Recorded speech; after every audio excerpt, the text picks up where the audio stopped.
Hello, I'm Dom and I'm a startup guru. I help people go from idea to app. And in this video, I'm going to talk about wireframing. To start off with, why do we need to wireframe?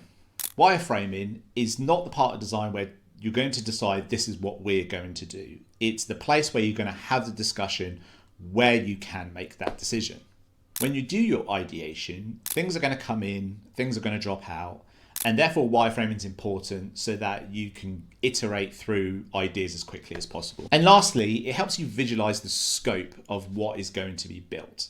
So when you go to write your user stories and acceptance criteria, those things start to become obvious as you wireframe. So let's move on to what not to do when wireframing. Number one, don't open up a design program.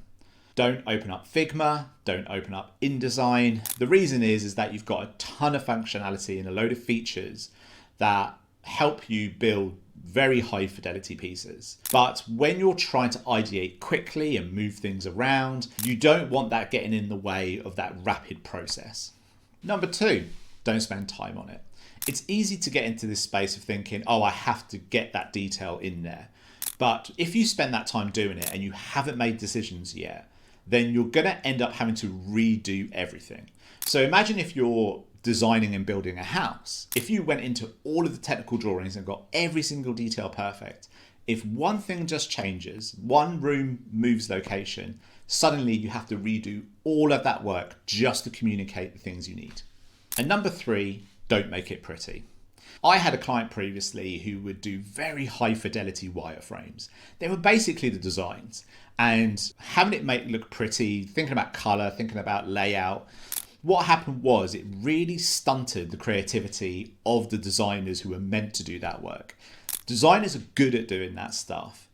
Let them get on with it and let them be creative. They'll come out with great answers. So how do you do good wireframes? Number one, keep it simple. Like really simple.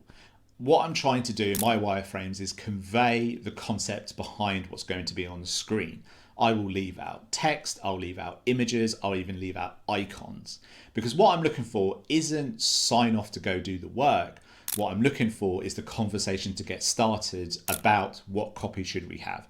What pictures should we use? Should we do illustrations? That's the stuff that's going to get the designers thinking. And with that, number two, use it as a communication tool. When you're trying to take tickets to stakeholders, and I've done this many times as a product manager, having a wireframe in there to basically say this is what it looks like is a very good way of relaying intent. A picture says 1,000 words, right? So being able to communicate that intent alongside all of the other pieces builds a whole story around what you're trying to do. And that leads on to number three. Bring stakeholders in.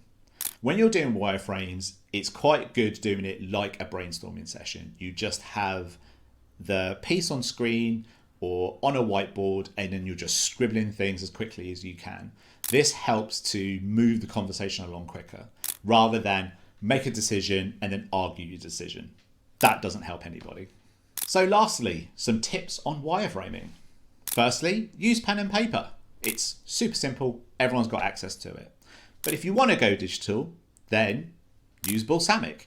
This is a really good wireframing tool, and I always recommend it because it's just so simple and easy and low fidelity. Next, set a timer.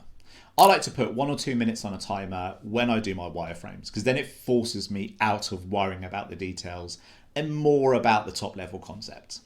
Also, create several versions. I like to do 3 or 4. It really helps to move the conversation along, and it really does give designers the things they need to go and run with it. And my last tip, annotate. Use sticky notes or even MS Paint to annotate things so that you can convey the intent without getting into the details of the design itself. And that's my video on wireframing. I hope you found it informative and also enjoyable. If you did, then I'd really appreciate you say so in the comments, and maybe even a like and a subscribe. You can grab me on my socials somewhere around here, and I will see you in the next one. Thanks for watching. Bye.